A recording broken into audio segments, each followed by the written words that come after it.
se rendre compte à 30, 40, même peut-être 50 ans qu'on est porteur d'un trouble autistique, que l'on est bipolaire, que l'on est HPI, et on ne va pas oser forcément le dire à son employeur, à son manager. Or, c'est un vrai problème puisqu'il faut déjà au départ se rendre compte de ce trouble et aussi pouvoir en parler avec ses collègues. C'est ce qu'essaie de faire Jonathan Boudot avec Colin Care. Ils essaient de démocratiser la parole, de la libérer, et on va parler de la genèse de son entreprise. Bonjour. Bonjour. Alors, Colin Care, c'est déjà une histoire humaine, puisque vous avez cofondé l'entreprise donc avec Mathilde Murzo. Et en fait, le point de départ, c'est son cas personnel. Est-ce que vous pouvez raconter justement cette situation ? Absolument. Donc avec Mathilde Murzo, mon associé, on est amis depuis une quinzaine d'années. On a étudié ensemble. On a fait un master marketing et TIC. Ensuite, on a pris des chemins professionnels différents. Et il y a environ 8-9 ans, alors qu'elle était en pleine ascension professionnelle, elle a été diagnostiquée d'un trouble bipolaire.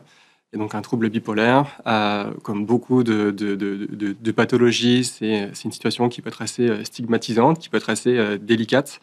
Et donc elle est forcément passée par des situations assez pénibles, par des arrêts maladie de plus ou moins longue durée, puis par des retours au travail. Et lors de ces retours, elle avait une entreprise qui était assez accueillante, des collègues qui étaient très humains, mais malgré ça, elle s'est aperçue qu'il y avait un certain dysfonctionnement au niveau de l'accompagnement de l'entreprise vers les personnes porteuses de handicap, ou en tout cas concernées par un défi de santé. Elle a ensuite fait d'autres arrêts maladie, d'autres retours, et donc au bout d'un moment, elle s'est dit, ok, peut-être qu'il faut changer la méthode d'accueil de ces personnes Exactement. En situation de handicap invisible. On parle là de bipolarité. Le handicap invisible, ça peut donc toucher, par exemple l'autisme, c'est considéré comme handicap invisible. Oui. Il y a des choses beaucoup plus subtiles, mais le plus gros problème, c'est quand les gens n'ont même pas conscience en fait de ça, parce qu'on a peut-être certaines personnes qui portent un handicap invisible, mais ne le savent même pas en fait. Ça, comment on peut détecter ? Alors, exactement, la notion d'identification est très importante. Donc, nous, c'est pour ça qu'on parle surtout de défi de santé, au-delà du terme handicap, tous les jours avec Colline. Pour pas stigmatiser. Parce que, et c'est notamment le cas de la SECPH, quand on parle de handicap, on pense souvent au fauteuil roulant, on pense à la canne blanche. Moins de productivité. Moins de productivité, davantage d'absence.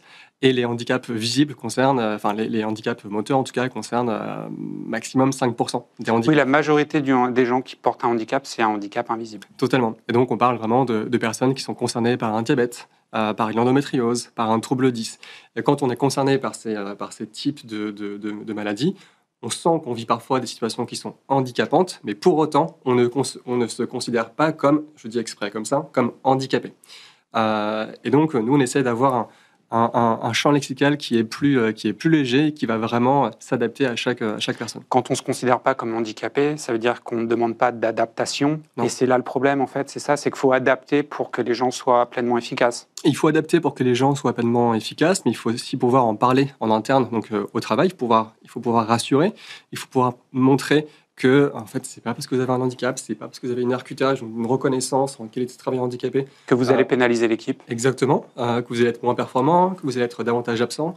Donc, essayez d'en parler si le dialogue est plutôt ouvert.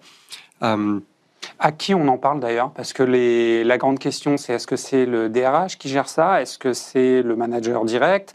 Est-ce que c'est le big boss ? Ou est-ce que c'est, on va dire, un sous-DRH spécialisé dans l'accueil des personnes en situation de handicap invisible ? Alors, tout dépend de la structure. De la taille ? Les entreprises de plus de 250 salariés doivent avoir un référent handicap en interne.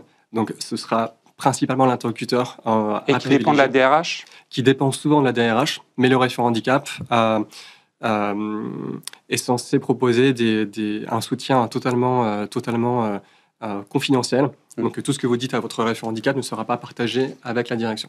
C'est ça le grand défi, c'est invisible quand même, malgré tout, pour certaines personnes, si la personne en situation le souhaite. Ça peut être totalement invisible, et c'est invisible dès le process du recrutement. Quand on passe les process avec le recruteur, avec le DRH ou bien son manager potentiel, si on a un handicap invisible, souvent on n'en parle pas. Et ça, 70% des personnes qui sont concernées n'en parlent pas. Et donc, on peut se dire qu'on va en parler après la période d'essai. Mais finalement, on se dit, bon, moi, j'ai On en réussi à parle le jamais. cacher pendant plus de 3 mois, 3-4 mois, donc je vais continuer. Sauf que si on n'en parle pas, on n'a aucun accompagnement, on va pas non plus se sentir à l'aise, on se sent pas forcément nous-mêmes, parce qu'on a l'impression de cacher quelque chose, et donc ça peut... Et on crée forcément un jour une situation Exactement. complexe. Merci beaucoup, Jonathan Boudot, cofondateur de Calling Care avec donc Mathilde Murzeau. À bientôt sur le plateau de Smart Job. Je vous invite à regarder la suite puisqu'on va s'intéresser à l'accueil des personnes avec un handicap psychique, par exemple les personnes en situation d'autisme. Comment les accueillir dans l'entreprise? Comment faire en sorte qu'ils travaillent et s'épanouissent le plus facilement possible? C'est le débat du Cercle RH. C'est juste après le jingle.